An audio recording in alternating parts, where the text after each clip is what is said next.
So I'm wondering, have you pondered the possibility, ask yourself the question, is doing breath work the same as using psychedelics like psilocybin and so on? Well, I'm going to address that. My name's Eddie. I'm with A Mindful Emergence, where Margaret and I offer mindfulness, movement, and breathing practices to support people's spiritual transformation by accessing their own inner resources. If you look at our website, you'll see that we offer a number of different programs. So let's talk about psychedelics first, because one of the things that we do is we support people who are using psilocybin therapeutically, intentionally. We do not provide medicine. What we do is we offer support, and it must be done in an intentional way, with preparation, with proper set and setting, and most importantly, with integration. And if you've researched these medicines, sometimes referred to as entheogens, then you probably know that they've been used not only for thousands and thousands of years, the plant medicines have, in shamanic ceremonies and so on, but they've been used now for decades with tremendous effectiveness for a variety of different means and reasons, which I won't get into. But one of them is for addiction recovery, which I'm going to talk about in a couple of minutes. Let's talk about breath work. Well, breath work, as we do it, and we offer integrative breath work, has really been around for about a half century. And it was originally initiated by Dr. Stan Grof and his wife Christina back in the 70s after LSD was made illegal. They had been using, Dr. Stan had for a long time, along with many other people, using LSD therapeutically with tremendous success. And then, as we're all aware, it was made illegal. So they said, okay, how can we create these enhanced states of consciousness without using these particular drugs? And they created something called Holotropic Breathwork. And you can get a book written by Stan and Christina titled Holotropic Breathwork. And it's been going on for a long, long time. Well, integrative breathwork is quite similar to holotropic breathwork. And what it does is you use a particular type of breathing, more of an accelerated breathing, that's matched by a specifically designed playlist that helps drive the experience.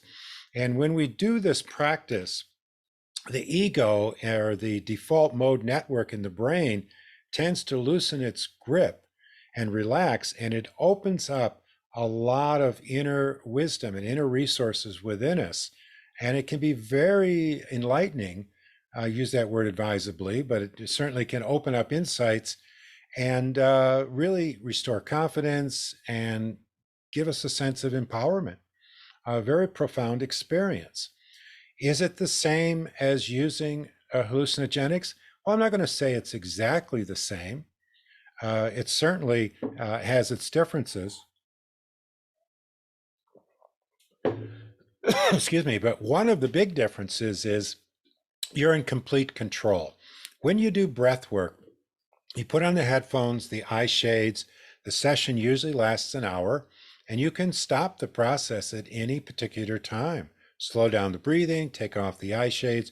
You're completely in control. And there's no impact of any kind of drug in your system. You're totally safe. And you could do breath work every single day if you wanted to, with no ill effects. Although we recommend that you space it out so you can do some integration work in between. So I mentioned before I was going to talk about addiction recovery. Well, these medicines, ayahuasca, for example, mescaline, psilocybin, ketamine, San Pedro, MDMA, which is not actually an hallucinogenic, but it's in the same conversation. They've been used with tremendous effectiveness for a lot of things, and one of them is very effective for addiction. You may or may not know that Bill Wilson, the founder of AA back in the 30s, he was using LSD in the 50s, and wanted to hand it out at AA meetings because he saw the value of it.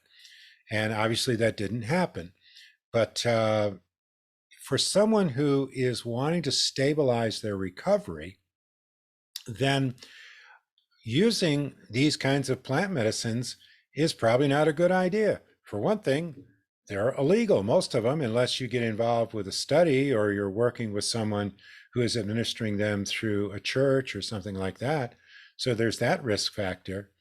But also, it's just probably not the best idea for someone who's been struggling with compulsive behavior to put something in their body that can change their experience. But they can do breath work. So I want to make a point because we do support people who are using plant medicines, okay?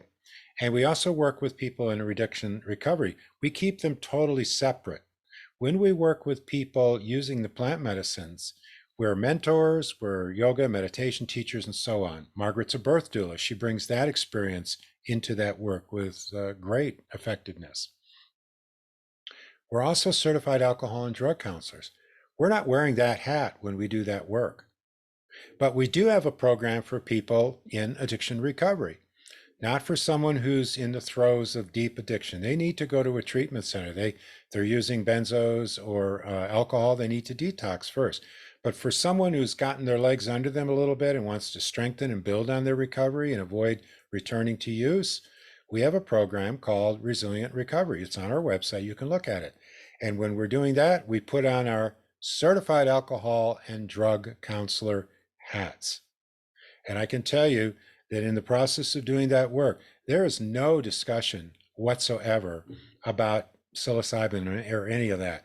And if someone says to us, hey, I've heard that people have gone to ayahuasca ceremonies and so on, what do you think? We're just going to say, listen, you could do your research on that, but we're not going to talk about that. Okay, so we keep it completely separate. And that's the best way to go about that. So if you're thinking about doing psychedelics, and for one reason or another, and there can be many reasons that are valid, you're thinking, I don't think I want to do that. You can do breath work. Are you going to have the exact same experience? No, of course, we can't promise that.